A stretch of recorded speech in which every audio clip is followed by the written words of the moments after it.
The flashes were blinding. The room at Spring Studios shimmered with that unmistakable New York electricity. Part anticipation, part performance, part unease. You could feel it before the cameras even started rolling. It was October, the night of the Project Healthy Minds World Mental Health Day Gala, and every seat in the venue was taken. Before we continue, please hit the like button, subscribe to the channel, and turn on the notification bell for updates. Reporters leaned forward.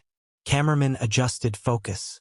Publicists hovered at the edges of the crowd, whispering directions into discreet earpieces.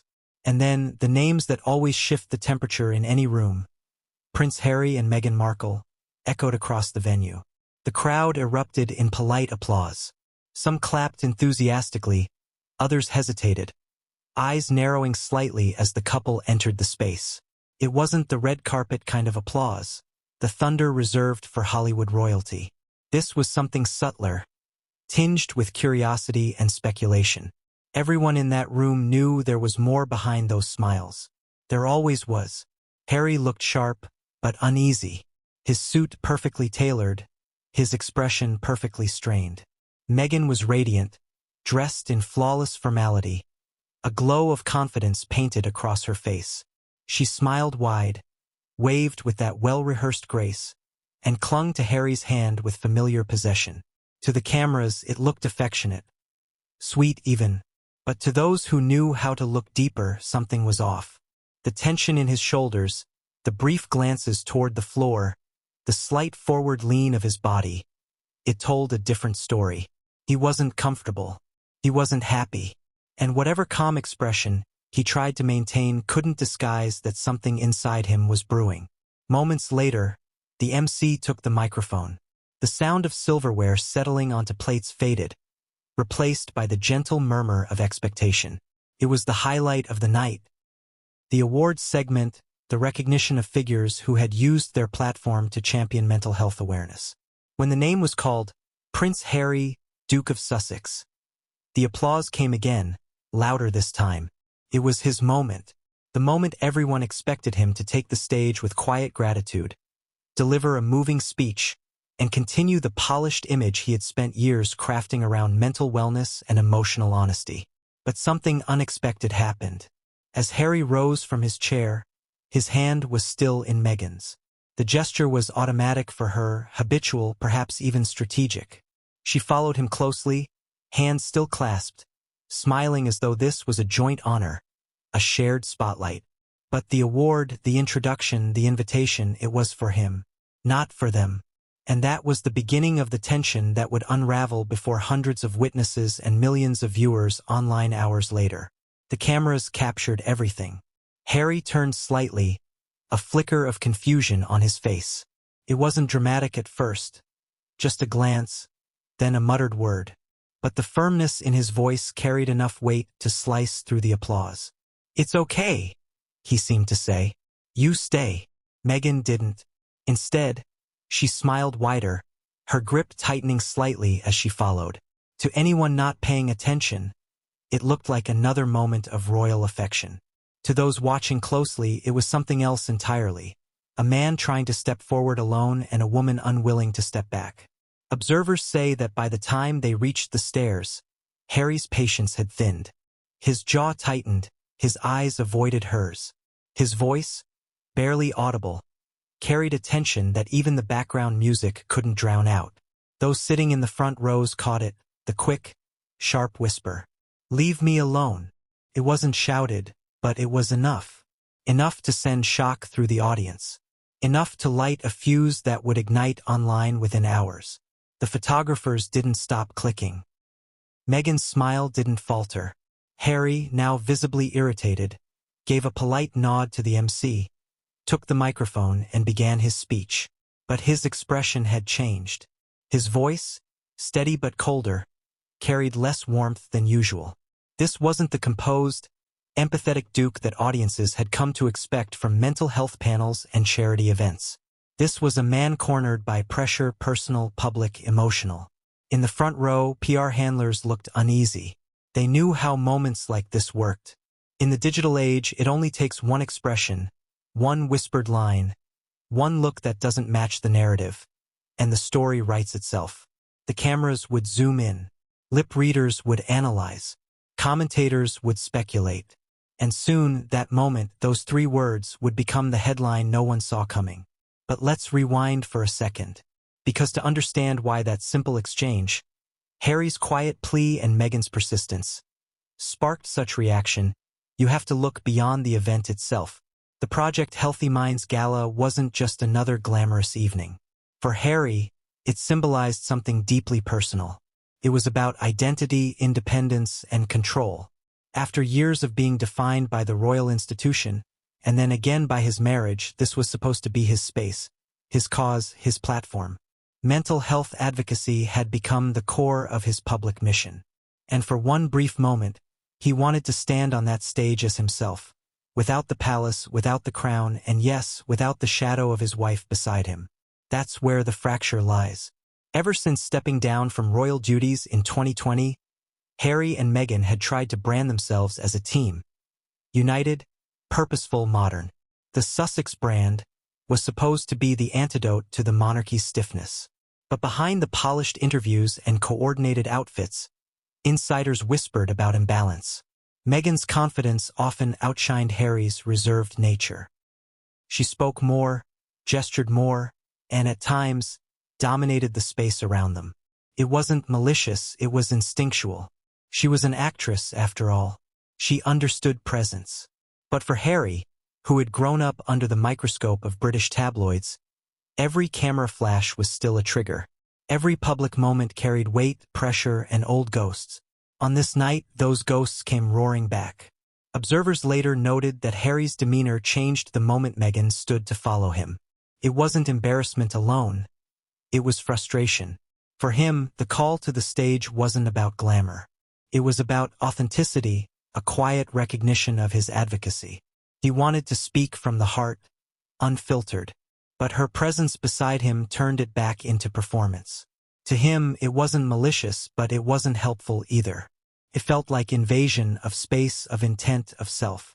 When he finally reached the podium, he took a long pause before speaking. Those who've watched the clip online know the look. The slight exhale, the forced smile, the eyes scanning the crowd as if to find footing again. "Thank you," he began, voice steady but low. "Thank you for this recognition."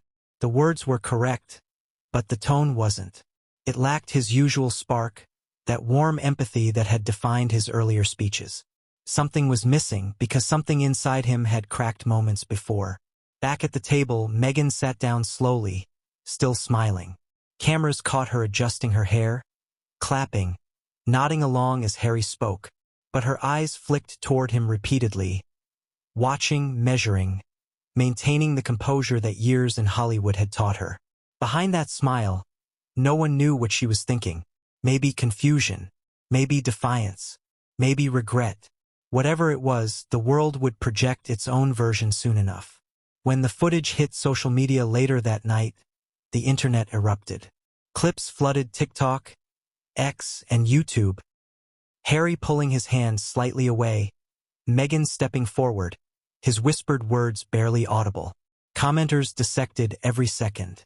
Did he just say, "Leave me alone"? Why did she follow him? That's awkward. In less than 12 hours, hashtags trended globally. Analysts appeared on talk shows.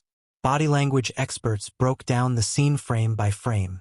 Some sympathized with Harry, painting him as a man trapped between duty and dominance. Others defended Meghan, arguing she was simply being supportive. But one thing was clear. That 2-second exchange said more about their dynamic than any interview ever could. Behind the scenes, insiders from the event began to talk. Some described Harry's mood as volatile but contained. Others said Meghan didn't read the room. Staff members recalled the awkward silence backstage after his speech, a moment when he walked ahead of her instead of side by side. It wasn't an argument, not exactly. It was distance, palpable, physical, undeniable.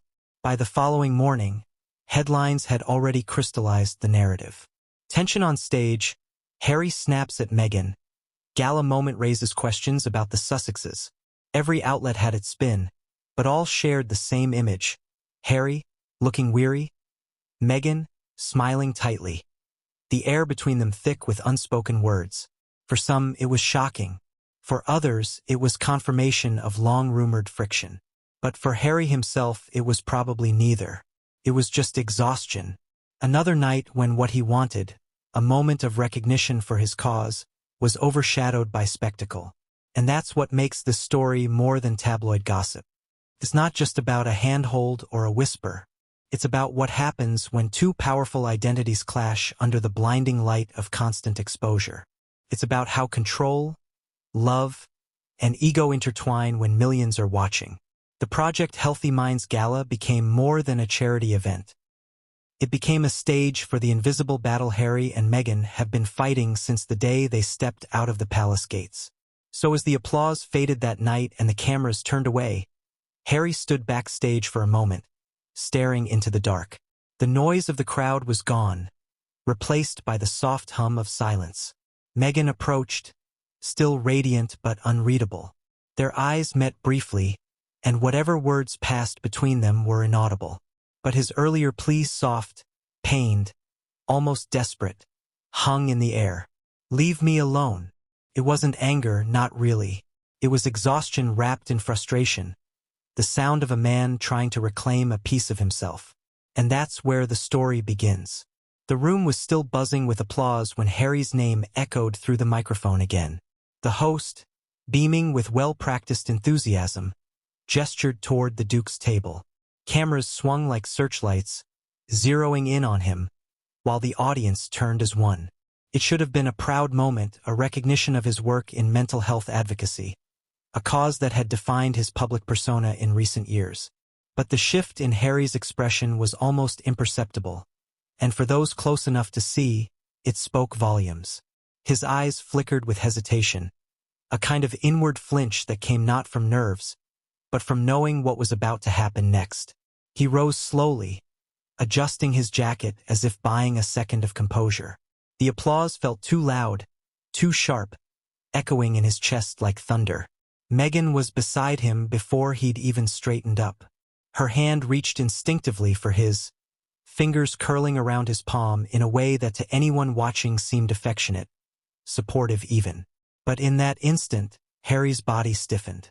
The cameras caught none of it directly. The flashbulbs masked the small signs, the tightening of his jaw, the way his left shoulder leaned forward, as if urging his body toward the aisle, toward the stage, toward escape. He didn't want to make a scene. That was rule number 1. You never make a scene. That lesson had been drilled into him since childhood. Through palace dinners, media ambushes, endless appearances where every glance and gesture could become tomorrow's front page. But there he was, trapped again. Not by a crown this time, but by a hand. Meghan's hand. Her smile was poised, luminous, deliberate. She leaned in, whispering something softly, and though her words were lost in the surrounding clamor, the look on Harry's face gave it away. Whatever she said wasn't landing the way she intended.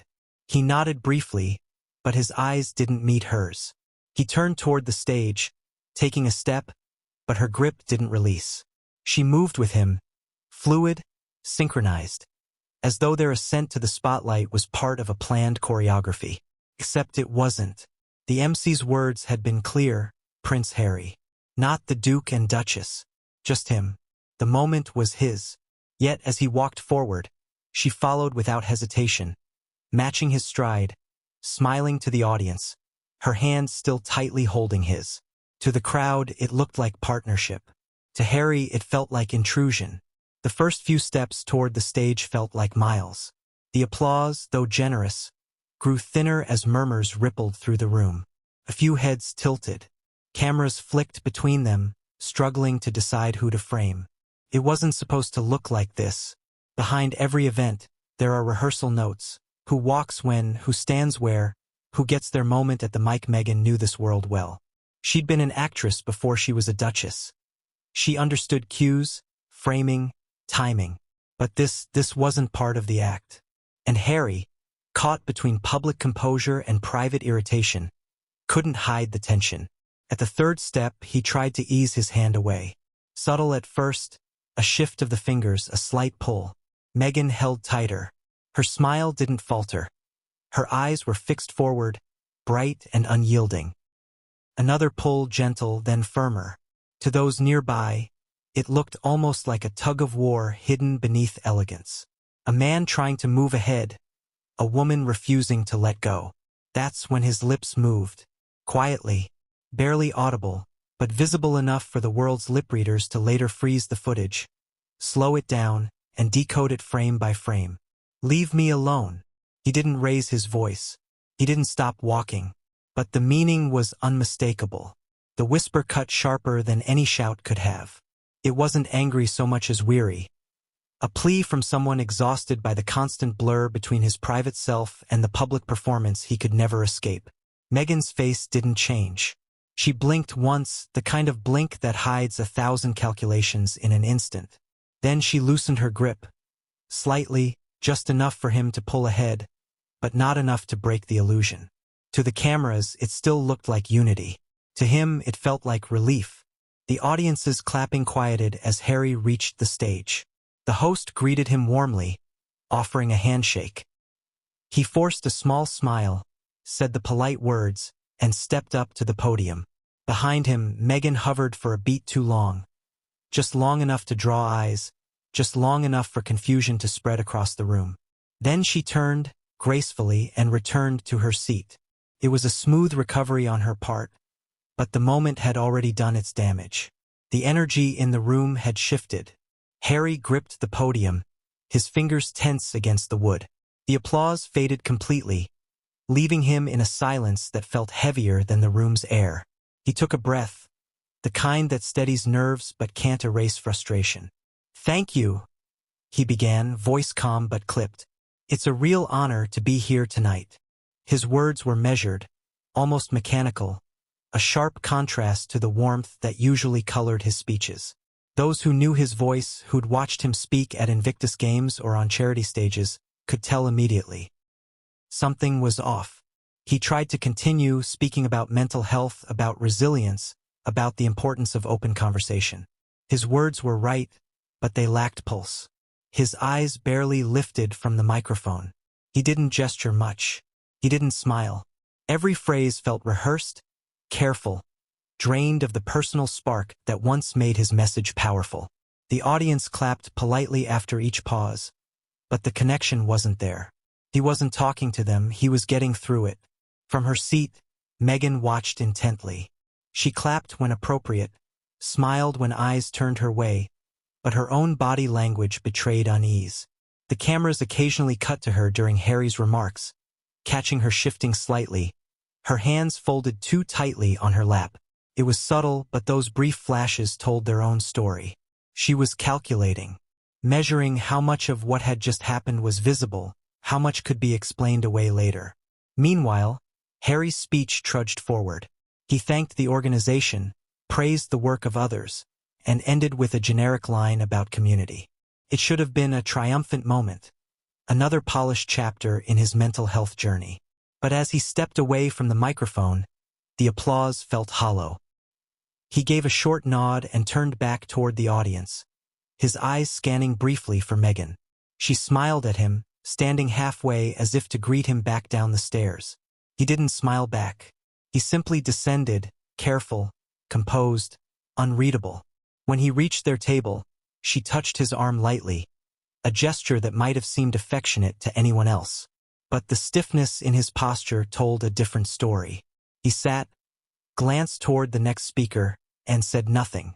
For several minutes, they both remained quiet. Cameras occasionally panned to them, catching small exchanges that weren't really exchanges. Just glances, gestures, silence. It didn't take long for the whispers to start.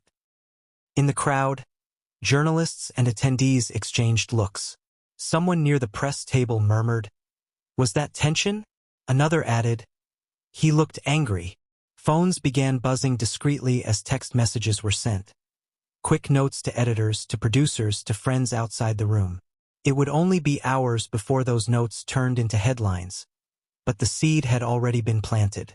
What few people knew was how personal that moment truly was. This wasn't just a matter of etiquette or optics. For Harry, it was about space, about being recognized not as a royal appendage or part of a celebrity couple, but as an individual. The Project Healthy Minds Gala was one of the few events he genuinely cared about, tied closely to his own battles with anxiety and trauma. The invitation had been personal.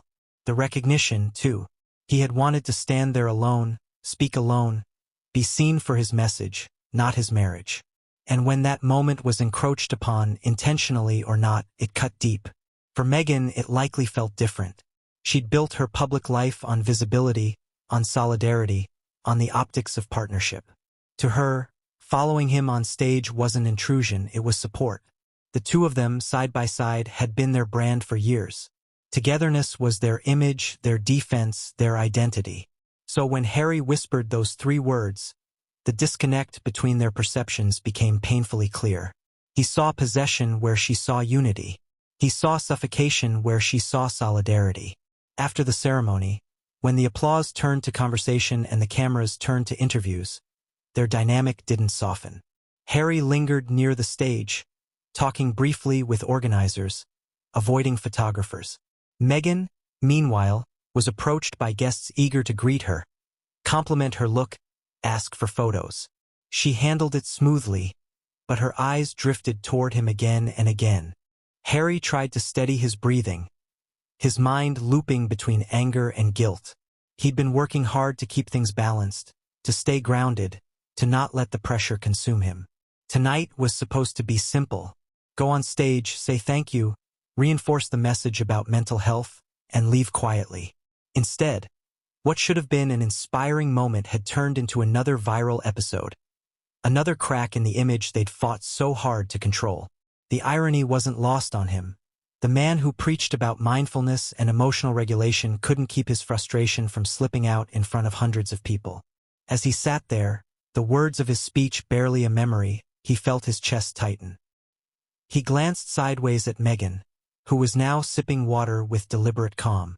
She looked serene to the casual eye, but Harry had been with her long enough to recognize the micro-expressions beneath the performance.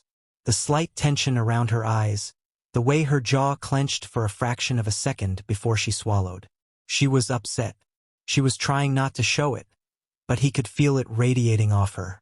Then came the moment that would fuel speculation for days. She reached for his hand again. It wasn't dramatic or forceful, just a simple gesture, a gentle attempt to reconnect. But Harry hesitated. It lasted only a second, but it was enough. Enough for one photographer's lens to capture the pause. Enough for one audience member's phone to record it from a different angle. His hand remained still before he finally let her hold it, the motion stiff, reluctant. The resulting photo would later make rounds online, dissected endlessly. The body language, the eyes, the posture. Every frame would be turned into a theory. But at that table, in real time, it was just another quiet moment of disconnection that felt far louder than the applause ever had. The rest of the event passed in slow motion. Harry heard none of it. The speeches blurred together. The laughter of the crowd sounded distant, hollow. Every now and then, he'd catch glimpses of the flashing cameras at the edges of the room and feel his stomach twist. He could already imagine the headlines waiting outside. He'd lived through this too many times to pretend otherwise. Every public outing was a risk, every gesture a potential weapon. The pressure of performance had never left him, even after walking away from the monarchy. He'd just traded palaces for press lines. When the final applause signaled the end of the evening, Harry rose almost immediately. He wasn't rude about it. He smiled politely, shook hands, said thank you, but his movements carried urgency. Meghan followed a beat later, still graceful, still smiling, as though nothing unusual had happened. They moved toward the exit together. Though Harry's pace was quicker, his eyes fixed ahead. The photographers followed them through the aisles like a tide of light. Outside the hall, a cold gust of night air hit them as they stepped into the street. New York glittered around them. Neon lights, murmuring fans behind barricades, camera crews jostling for position. Security kept the chaos at bay, but it was still chaos. Meghan adjusted her coat, the smile back in place. Harry kept his eyes low, avoiding direct flashes. They paused briefly for a required photo, a wall of press waiting near the gala's backdrop.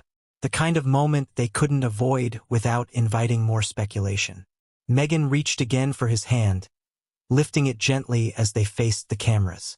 Harry complied, but his expression gave him away. A faint, strained smile that looked more like endurance than joy.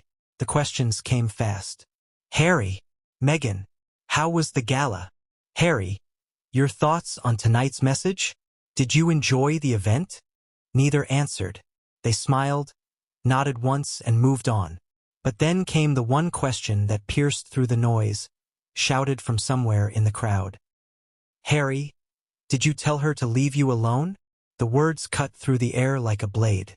Meghan froze for a second, just a fraction of hesitation, but enough for cameras to catch. Harry kept walking. His silence was answer enough. They entered the waiting SUV. The doors shut, muting the chaos outside. Inside, the atmosphere was thick and wordless. Meghan turned to look at him, her expression softer now, searching. You didn't have to say that, she murmured after a moment, her voice low. He didn't respond immediately. He just rubbed his forehead, eyes still fixed out the window as the car pulled away. The streets blurred into streaks of light. Finally, he spoke. I didn't mean it like that. His tone was quiet, measured, but tired. She nodded once, lips pressed together. They both knew this conversation wouldn't end tonight. It would follow them into headlines, into interviews, into the space between every camera flash for months to come. Meanwhile, back at the venue, reporters were already sending out updates. The phrase had been caught by more than one microphone. Audio engineers would clean it up, amplify it, make it unmistakable. Within hours, clips would flood social media. The phrase, "leave me alone," would trend globally by morning.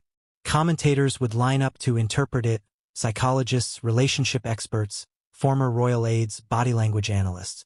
Each would offer a version of the truth. None would really know. Inside the car, Harry leaned back in his seat. He closed his eyes briefly, feeling the hum of the engine beneath him. He could already imagine tomorrow's fallout. The scrutiny, the speculation, the memes, the endless commentary. It was the same cycle every time, one moment spiraling into a dozen interpretations. But what hurt most wasn't the noise outside. It was the silence beside him. Meghan hadn't said another word. She sat with her hands in her lap, staring out her own window. The distance between them felt vast despite the few inches of leather separating their seats. When they arrived at their hotel, the scene outside was worse than before. The crowd had grown. Photographers lined the entrance, shouting questions that neither would answer. Harry stepped out first, head down. Meghan followed, her smile returning automatically for the cameras. They entered the lobby, and only when the elevator doors closed did the act fall away. In that small space, without the hum of engines or the flashing of bulbs, the truth was impossible to ignore. Harry looked at her finally. She met his gaze, her expression unreadable. He sighed, the kind of sigh that carries both apology and fatigue. It wasn't supposed to be like that, he said. She didn't respond right away. Then, softly, you embarrassed me. He looked down. I know. Neither spoke again until the elevator dinged. Later that night, alone in their suite, Harry sat by the window, the city sprawling beneath him. Meghan was in the adjoining room, preparing for bed, phone in hand, scrolling through early reactions. Already, clips were being shared, headlines forming. She could feel it. Another storm brewing, one they couldn't control. She walked out to where he sat, holding her phone loosely by her side. They're saying you snapped, she said quietly. Harry didn't turn around. Maybe I did. The silence stretched.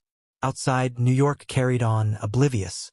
But inside that room, two people who had spent years trying to convince the world of their unity sat in the quiet aftermath of one public moment that told a different story. Harry's whisper had been short, unplanned, human. But once it escaped into the microphones, it became something else entirely. A symbol, a spectacle, a turning point. For him, it was the cost of authenticity. For her, it was the sting of exposure. For everyone watching, It was confirmation that even in the fairy tale glare of fame, the cracks always find a way to show. And somewhere deep down, Harry knew that no matter what he said next, no matter how carefully they explained it, that one moment, the walk to the stage, the whisper, the hand he tried to free, would outlive them both.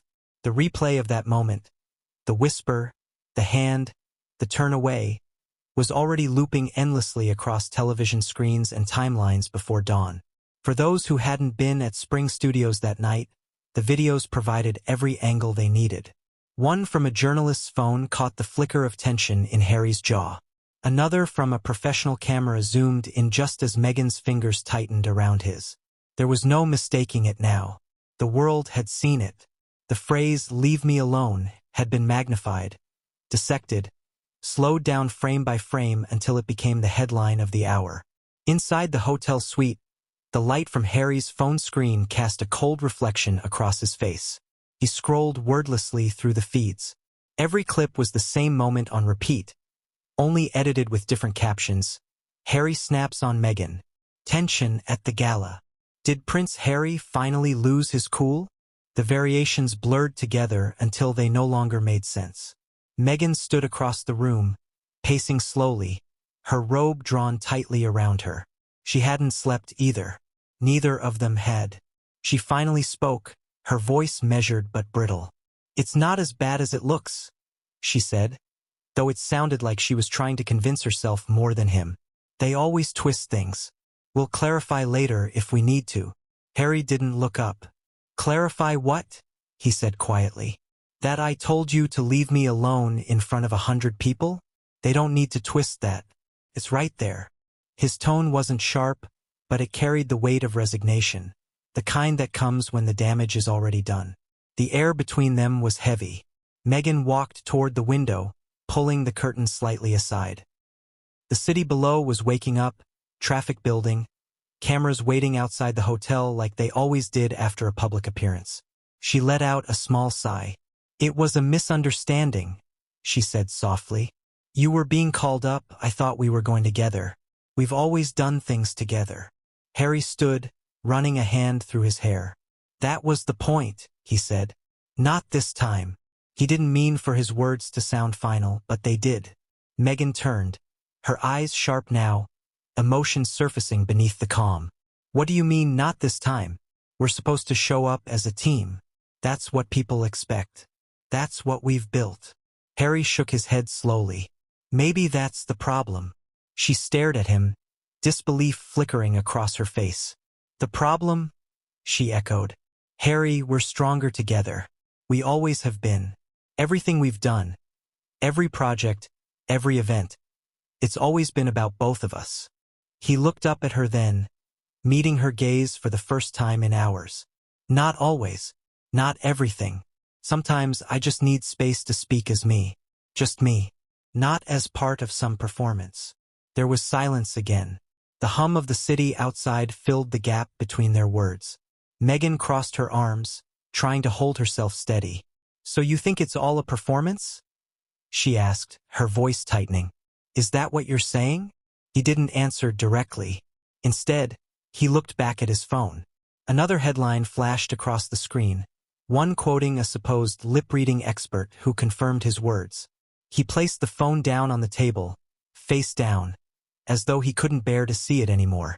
"I think," he said finally, "that we've forgotten how to be real." The phrase lingered, cutting through the quiet more cleanly than any argument could. Meghan's expression softened for a brief second, but then the familiar wall went back up. "And what does real look like to you?" she asked. "Because last night, you made me look like a fool in front of everyone." Harry exhaled. "That wasn't my intention," he said.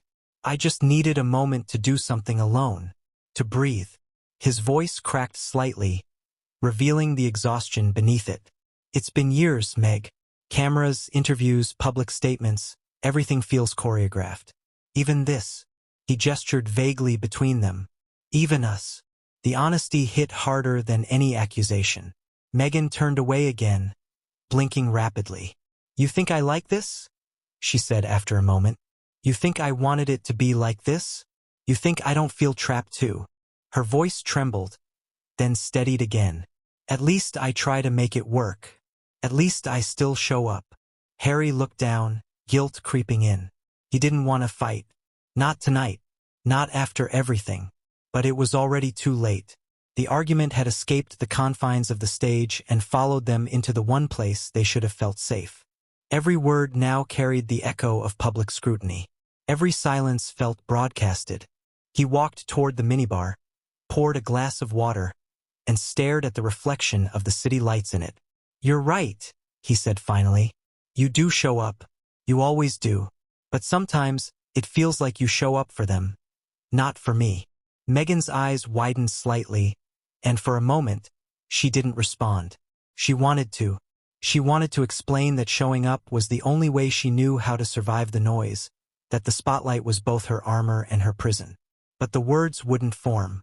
Instead, she turned away again, her silence answering for her. Downstairs, the lobby was already swarming with reporters. The hotel staff had tried to control it, but the media presence had multiplied overnight. By sunrise, headlines were running on every major outlet, and the story had transformed from a small clip into a cultural debate. Talk shows were discussing it. Psychologists were giving opinions. "It's a classic moment of emotional overload," one said on a morning program. "You can see the tension between control and authenticity." Another commentator framed it as a power struggle. Meghan's public assertiveness often overshadows Harry's reserved nature. What we saw last night was a breaking point. Inside the suite, Harry turned on the TV briefly, only to turn it off seconds later. The commentary made him nauseous. People talking about his marriage as though it were a chess game. He could handle criticism of his decisions, his family, even his past. But hearing strangers dissect his relationship, it cut deeper than he expected.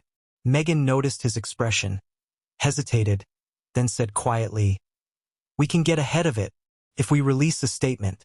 Something calm, compassionate. It'll shift the narrative. It always does." Harry didn't answer. He looked out the window again.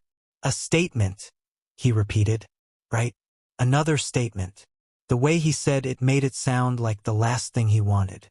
She stepped closer, placing a hand on his shoulder. "This is what we do," she said softly. "We don't let them control the story. We tell our version." He turned slightly, his eyes meeting hers again. "But maybe that's the problem," he said. "Maybe I don't want to tell a version anymore. Maybe I just want to live something true, without having to explain it to the world every time." She withdrew her hand slowly, her face unreadable. The silence that followed was long, stretching thin between them. The morning light slipped through the curtains, harsh and revealing. Outside, the cameras were waiting, just as relentless as the night before. By midday, they were expected at another engagement. A private lunch with event sponsors and mental health advocates. The invitation had been on the schedule for weeks, but neither of them wanted to go. Still, not showing up would only feed the rumors. So they went. The drive there was quiet, filled only by the muted hum of the car and the occasional notification ping from Meghan's phone. She glanced at the screen once and quickly put it away. Every alert carried another headline, another video link. When they arrived, the reception was polite but tense. The room was filled with professionals, donors, and familiar faces, but conversation was subdued. Everyone had seen the footage by now. Every smile they received was cautious, every greeting careful. Harry shook hands, made small talk, but his tone was distant. Meghan, ever the performer, carried herself with practiced composure. She laughed where she needed to, responded graciously, and made sure her posture exuded warmth. But when their eyes met across the table, the distance between them felt wider than ever. After the lunch ended, a young attendee approached Harry with genuine admiration. "Your speech last night meant a lot," the man said, "especially when you talked about resilience." Harry nodded, grateful for the sincerity, but he couldn't help noticing the pause before the man added, "And I hope you're doing okay." It was subtle, but the implication was clear. Everyone had seen the video. Everyone knew. The private had once again become public. When they returned to the hotel later that afternoon, Harry collapsed onto the couch, fatigue washing over him. Meghan sat across from him, removing her heels silently. For a while, neither spoke. Then, out of nowhere, Harry said, "Do you ever wish we just stayed out of it all? Stayed private, I mean." Meghan looked up. "Out of what?" she asked. "The world," he said. "The cameras, the interviews, the endless explanations. Sometimes I think we traded one kind of control for another." Her expression softened a little. "You think it would have been better if we'd stayed silent?" she asked. He paused. "Maybe not silent," he said. "Just less visible." She smiled faintly, though it didn't reach her eyes. "That's not how the world works anymore, Harry," she said. "Silence doesn't protect you. It erases you." He nodded slowly, but his gaze drifted away again. The conversation ended there, but the divide remained, unspoken yet immense. That night, as the city lights flickered against the walls, Harry sat alone again, scrolling through his phone. The latest clip had millions of views. Some defended him, others mocked him. The public had turned their private fracture into a spectacle. For him, the phrase "leave me alone" had been a plea for a breath of peace. For the world, it had become entertainment. He placed the phone face down once more and stared out at the skyline. Somewhere behind him, Meghan moved quietly in the other room. Neither of them said good night. And as the noise of New York faded into the distance, one truth settled in his mind. The moment of resistance hadn't ended on that stage. It had only just begun. By morning, the world had decided what it thought it saw. The crowd's reaction that began inside the walls of Spring Studios had spilled far beyond New York, crossing continents before Harry and Meghan had even left their suite. What started as murmurs in a dimly lit room became a digital avalanche, a phenomenon that thrived on screenshots, freeze frames, and soundbites stripped of context. But the story didn't begin on the internet. It began in the subtle, collective gasp that rippled through the audience that night. The instant Harry pulled his hand away. Inside the gala, the shift in atmosphere had been immediate. When Harry muttered those 3 words, the sound barely audible beyond the first few rows, those closest to the stage froze. The MC, caught in the strange tension of the moment, tried to recover. "What an incredible speech from the Duke of Sussex," she announced brightly as Harry left the stage. Her voice carried forced cheer, as if willing the crowd back into applause. But even the clapping that followed was uneven, staggered, uncertain. It wasn't the rousing applause of admiration. It was the kind people give out of obligation. Meghan's face remained composed, but her hands, folded neatly in her lap, tightened ever so slightly. From the back of the room, a journalist from the Times scribbled in his notebook, "Harry visibly frustrated? Tension between couple?" He didn't need confirmation. In the media world, suggestion was enough. Another reporter whispered to her colleague, "You saw that, right? This is going to be everywhere." They both knew it wasn't just an observation anymore. It was content. Outside, a different kind of crowd was forming. The fans who'd gathered at the barricades earlier in the night still lingered, holding phones high, waiting for one last glimpse. Many hadn't witnessed what had happened inside, but soon word began to trickle out. Someone from the production crew texted a friend outside. Something happened on stage. He told her to back off or something. Within minutes, that message was posted to social media. The phrasing changed slightly with each retelling, but the story was the same. Harry snapped at Meghan. There was tension on stage.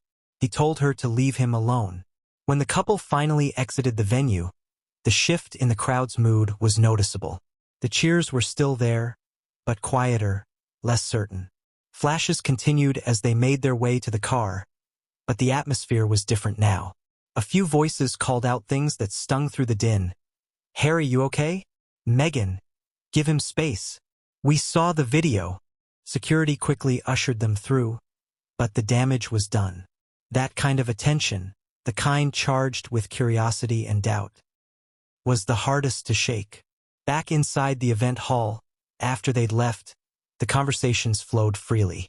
The polite restraint that had kept people silent during the ceremony was gone now. One publicist muttered over her drink, "That was rough to watch. He's clearly over it." A young influencer nodded. "I felt bad for her, though. Imagine being told that in front of everyone." Others disagreed, insisting that Meghan had overstepped. "She always has to be in control," one guest said quietly. "He just wanted a moment to himself." The debate grew, spreading from table to table like wildfire. By the time the last guests were leaving, nearly everyone had formed an opinion. Some sympathized with Harry, seeing his frustration as human, even relatable. Others saw it as disrespect. But no one left that room indifferent. That's what made the story so combustible. Indifference kills a headline, division fuels it. Meanwhile, back at their hotel, Harry and Meghan remained unaware of just how fast the narrative was spreading. It started with a single tweet from an entertainment reporter. "Tense moment between the Sussexes tonight at the Project Healthy Minds Gala. Sources say Harry asked Meghan to let him take the stage alone." It was posted at 10:42 p.m. By 11 o'clock, it had been retweeted over 2,000 times. By midnight, clips were surfacing on fan pages, gossip accounts, and news platforms across the globe. One video posted by a guest who'd been sitting near the front row hit 1 million views in an hour. The caption read, "You can literally hear him say it. Leave me alone. What's going on with them?"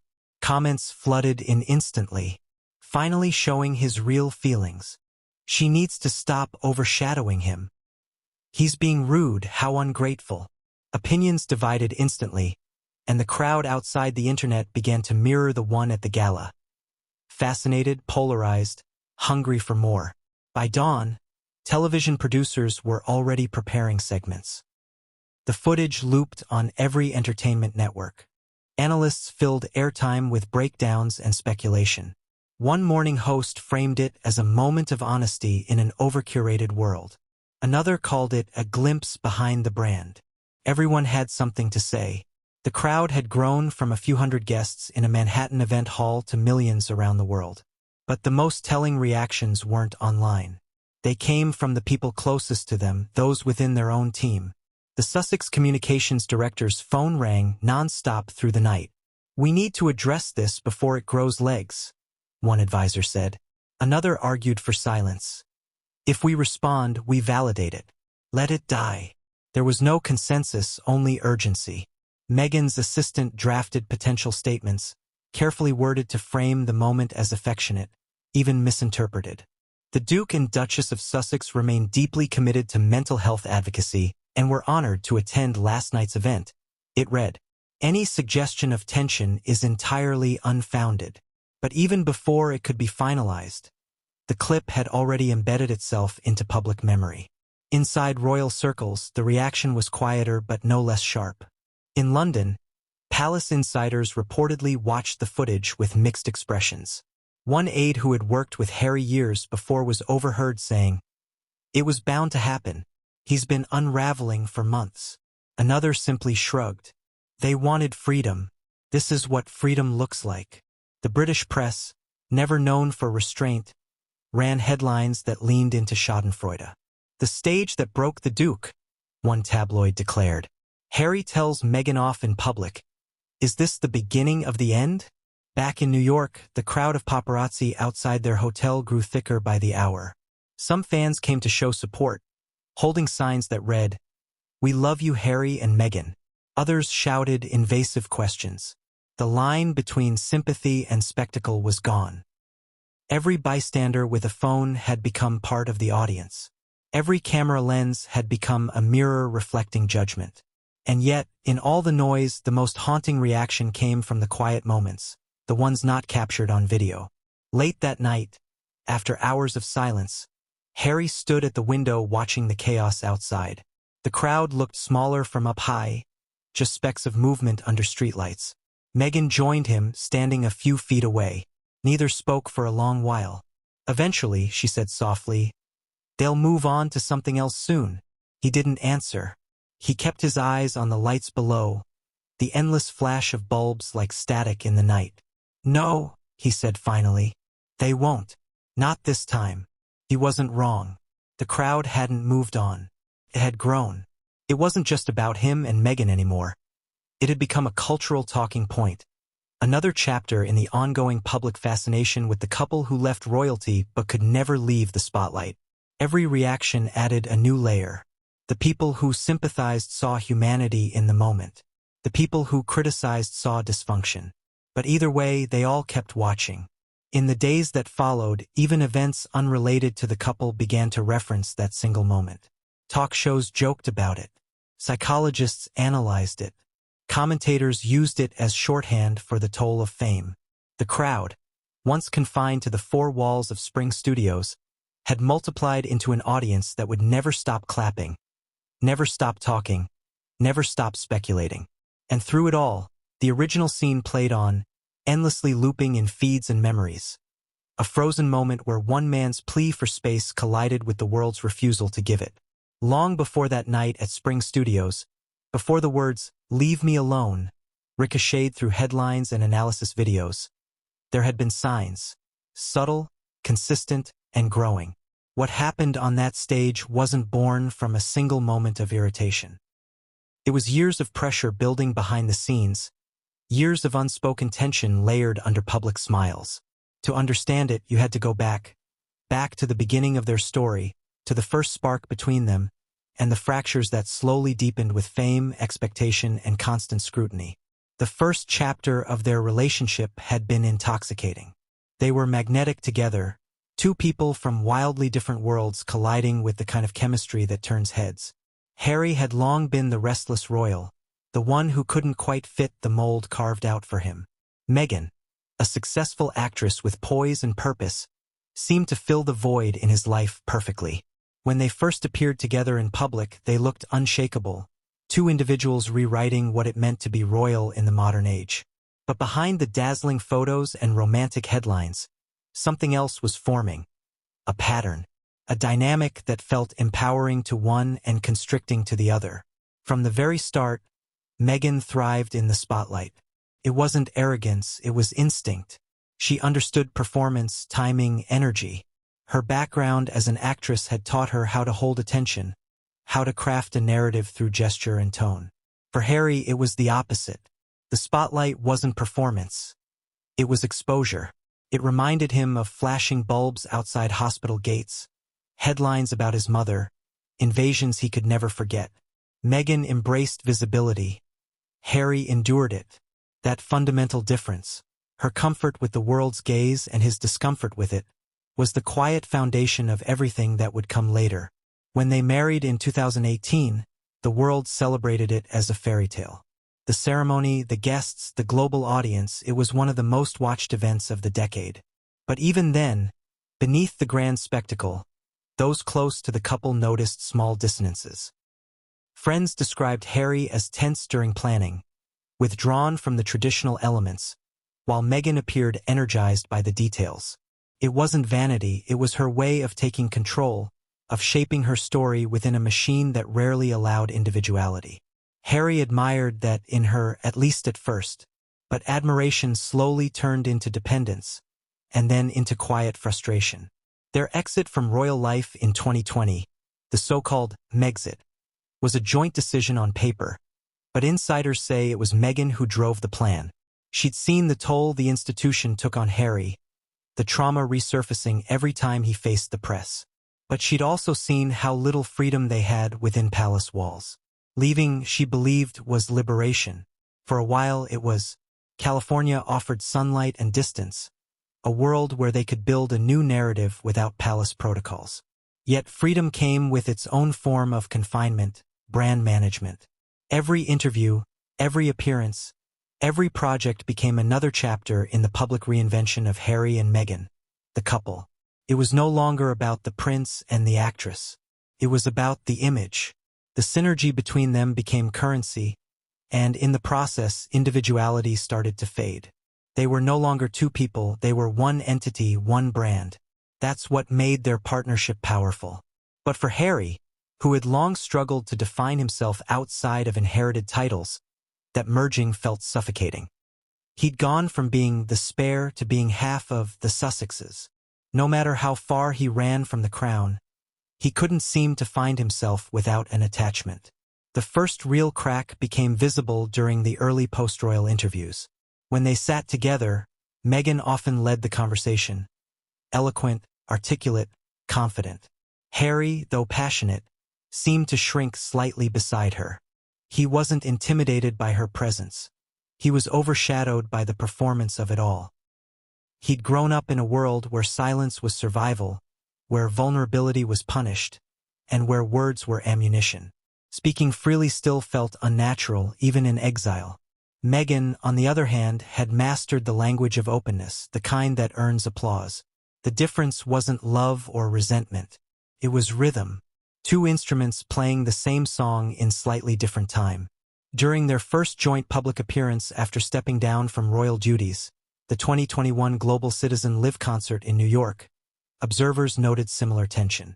Meghan addressed the crowd with practiced energy, radiating charisma, while Harry stood slightly behind her, nodding but distant. Social media noticed. "Why does she always speak for both of them?" one comment read. "He looks uncomfortable." It was a refrain that would echo across future appearances. For Meghan, togetherness was the point. For Harry, it was starting to feel like erasure. Behind closed doors, those moments left scars. Friends close to Harry described him as quiet, often retreating from public plans to focus on private work with his charities. He was happiest when he was doing something that didn't require a stage, one friend said. But Meghan lives for the cause, and the cause lives in public. It wasn't competition. It was contrast. He sought peace in silence. She sought power in presence. Over time, that imbalance began to affect even the simplest interactions. At award shows, gala dinners, and charity events, Harry grew increasingly wary of what each outing demanded. The smiles, the coordination, the headlines that would inevitably follow. The night of the 2022 Ripple of Hope Awards had already hinted at what would later explode at Spring Studios. As the couple walked the red carpet that evening, a photographer shouted Meghan's name first. Harry instinctively stepped aside to give her space, but when the flashes intensified, she reached for his hand, pulling him slightly forward to stand beside her. It was meant as a gesture of solidarity. He forced a smile, but his body tensed. To most, it looked affectionate. To those who watched closely, it looked like resistance disguised as composure. People around them noticed the small arguments, the pauses, the way Harry sometimes walked ahead when they thought no one was watching. Those close to Meghan said she grew frustrated with his hesitancy in public. She wanted him to project the same confidence he showed in private. But Harry's discomfort wasn't performance anxiety. It was fatigue. Every event blurred together. Every camera flash brought echoes of loss and control. When he said, "Leave me alone," months later, it wasn't to Meghan as much as it was to everything. The cameras, the crowds, the noise. But she was the one standing beside him when it broke through. Another layer to the rift came from how differently they handled criticism. Meghan fought it head-on, using media strategy, statements, and interviews to reclaim narratives. Harry withdrew. He believed silence could shield him, even though it never truly did. This difference became more pronounced after their Netflix documentary aired. Meghan viewed it as closure, their chance to tell their story unfiltered. Harry saw it as exposure, a new version of the same trap he'd tried to escape. He confided to a friend afterward, "It's like we traded one palace for another, only this one's made of cameras." The strain between visibility and vulnerability deepened as their public life expanded. The Project Healthy Minds initiative had been something deeply personal to Harry. It connected to his past struggles, to the trauma of losing his mother, to the therapy that had given him stability. It was his space to contribute something real, not branded. But for Meghan, every cause they touched was an extension of their shared mission. She wasn't trying to intrude. She was trying to amplify. The problem was that amplification sometimes drowned out the very voice she meant to uplift. That's why the Spring Studios Gala mattered so much. It wasn't just another appearance. It was supposed to be Harry's night, a solo acknowledgement of his personal journey through the lens of advocacy. He hadn't asked for applause or headlines, just the chance to speak freely, to be seen as himself. But when Meghan followed him toward that stage, however innocently, It triggered something long dormant in him. A flash of old frustration, the feeling of being absorbed by the performance again. Those who know Harry say he's not someone who snaps easily. His anger doesn't erupt, it accumulates. It simmers until the smallest spark sets it off. On that night, the spark wasn't Meghan's hand. It was what it represented. Years of shared attention he never quite asked for, years of being the face of a narrative he no longer recognized. In the days that followed, the footage of that moment became a window into everything that had been building beneath the surface. Analysts pointed out the micro-expressions.